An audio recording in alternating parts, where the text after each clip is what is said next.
मित्रों, एक बड़ी मज़ेदार खबर सुनी मैंने। जयपुर में कोई अमेरिकी महिला वो यहाँ पर कुछ कीमती नग और ज्वेलरी ख़रीदने आई थी और वहाँ पे उसके साथ बड़ी धोखाधड़ी हुई। आ, जो जानकारी मिल रही है वो ये कि कुछ 300 रुपये का माल जो है उसको 6 करोड़ रुपए में बेचा गया।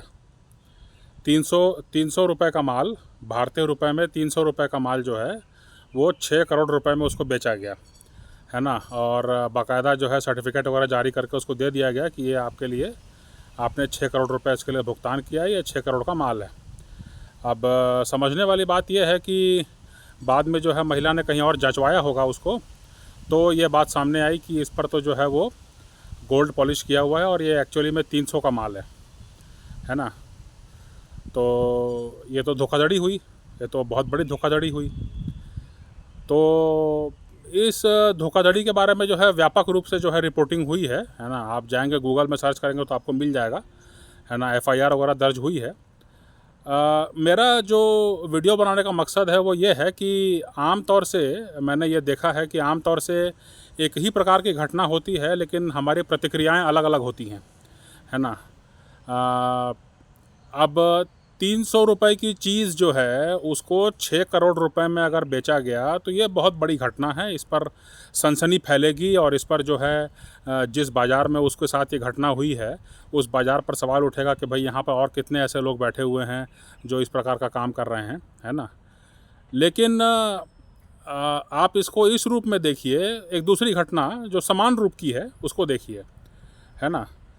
कि दुनिया भर के देश हैं, उनकी अपनी मुद्राएं हैं, है ना। जैसे भारत में रुपया चलता है ना।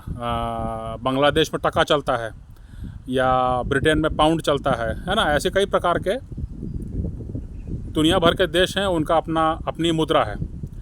लेकिन जब विदेशी व्यापार की बात आती है या अंतर्राष्ट्रीय व्यापार की बात आती है तो वो किस पर निर्भर होते हैं? डॉलर पर, अमेरिकी डॉलर पर। तो भारत सरकार जो है वो रुपया छाप रही है, रुपया जो मुद्रा है वो छाप रही है और मुद्रा छापने में उसका दाम लग रहा है ना। एक पूरा व्यापक व्यवस्था उन्होंने खड़ी की हुई है। एक पूरा बैंकिंग व्यवस्था है, पोस्ट ऑफिस की व्यवस्था है जिसके थ्रू जो है रुपया का आदान प्रदान होता है, आपकी पूरी अर्थव्यवस्था चलती है। लेकिन मज़े की बात यह है कि जब अंतर्राष्ट्रीय व्यापार हो तो वहाँ पे आप अपनी मुद्रा का इस्तेमाल नहीं कर सकते, आपको दूसरी मुद्रा का इस्तेमाल करना है। वो कौन सी मुद्रा है? डॉलर, ठीक है। तो भारत से बहुत नज़दीक है ईरान। अब ईरान से आप जितना चाहें उतना तेल खरीद सकते हैं, वो बेचने को तैयार है, आप ख़रीदने को तैयार है। लेकिन चूँकि डॉलर में लेन देन होना है इसलिए बाधा आ रही है और इसलिए जो है सस्ता तेल आपको उपलब्ध नहीं हो पा रहा है ना। ये एक बहुत बड़ी समस्या है और ये समस्या सिर्फ भारत के लिए नहीं है, दुनिया भर के कई देशों के लिए है। तो ये अपने आप में एक ठगी है एक प्रकार की। भाई 300 रुपये का चीज़ अगर 6 करोड़ रुपए में बेचना ठगी है तो आप भी सस्ता तेल नहीं खरीद पा रहे हैं अपने मर्जी के स्रोत से, ये भी ठगी है, नहीं है? ये ठगी कैसे नहीं है?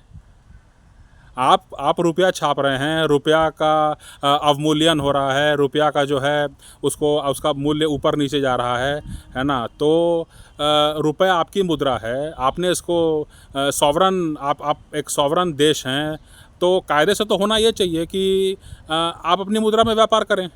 दुनिया का हर देश को अपनी मुद्रा में व्यापार करना चाहिए। दुनिया का हर देश को आज़ादी होनी चाहिए कि वो जिस देश के साथ चाहे तो व्यापार करे, जिस देश के साथ चाहे तो नहीं व्यापार करे, हैं।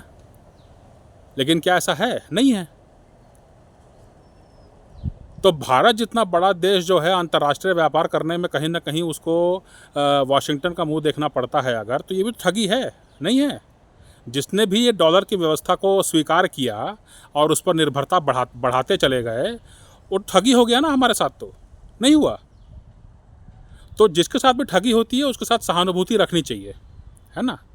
तो अगर वो महिला, अमेरिकी महिला के साथ ठगी हुई है, 300 का माल 6 करोड़ में बिका है, 6 करोड़ का पेमेंट उसने किया है, उसके साथ निश्चित रूप से आपको सहानुभूति होनी चाहिए। लेकिन उसी तरह से जो है आप अपनी मुद्रा छाप रहे हैं लेकिन अंतर्राष्ट्रीय व्यापार में आपकी मुद्रा नहीं चल रही है। अंतर्राष्ट्रीय व्यापार में क्या चल रहा है? डॉलर। आप उस पर निर्भर हैं और डॉलर चलाने वाला कौन है? अमेरिका। आप उस पर निर्भर हैं, है ना। किसी हद तक तो है ही, तो ये भी तो मतलब ठगी का मामला है, नहीं है? और एक उदाहरण देता हूँ।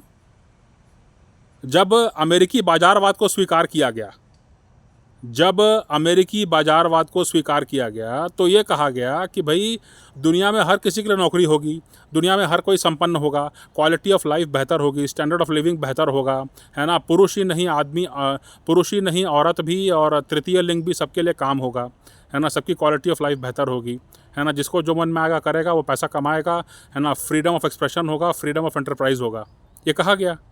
इसी नाम पर जो है दुनिया के कई देशों ने इसको अपनाया, अमेरिकी बाजारवाद को। आज हम कहाँ पहुँचे हैं? आज ये कहा जा रहा है कि आर्टिफिशियल इंटेलिजेंस नाम की टेक्नोलॉजी जो है उसमें निवेश किया जा रहा है, और ये कहा जा रहा है कि जल्दी ही कई ऐसे रोजगार होंगे कि जिसमें मशीनें जो हैं वो व्यक्तियों को रिप्लेस कर देगी।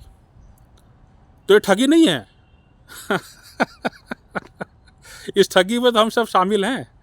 हम तो ठगी के सामने सामने ठगी हो रही है हमारे साथ, हमारे साथ सामने सामने ठगी हो रही है और हम उसमें शामिल हैं। हम तो उसमें विक्टिम हैं, है ना? हम उस धोखाधड़ी का शिकार हो रहे हैं। आज दुनिया भर के कई कंपनियों ने जो है एआई सिस्टम को लगा दिया है, ताकि एआई सिस्टम जो है वो सीखेगा तो किसको रिप्लेस करेगा? मानव को रिप्लेस करेगा, आदमी को, औरत को और तृतीय लिंग को रिप्लेस कर देगा। सारे काम वो खुद कर लेगा, ना कोई छुट्टी लेगा और ना कोई बहानाबाजी करेगा, ना कोई सरदर्द होगा, ना कोई तबीयत खराब होगी, ना कोरोना होगा, ना कुछ होगा, हैं? तो मैंने आप जो हैं एक संपन्न जीवन की आस में जो है अमेरिकी बाजारवाद को स्वीकार किए, लेकिन आज जो है अमेरिकी बाजारवाद जो है एआई को बढ़ा रहा है और आपको पीछे धकेल रहा है। एआई में कितना निवेश हो रहा है दुनिया भर में, तो ये भी तो ठगी है। अब तीनों घटना एक ही प्रकार की हैं, लेकिन हमारी प्रतिक्रियाएं कितनी अलग अलग हैं, बताइए।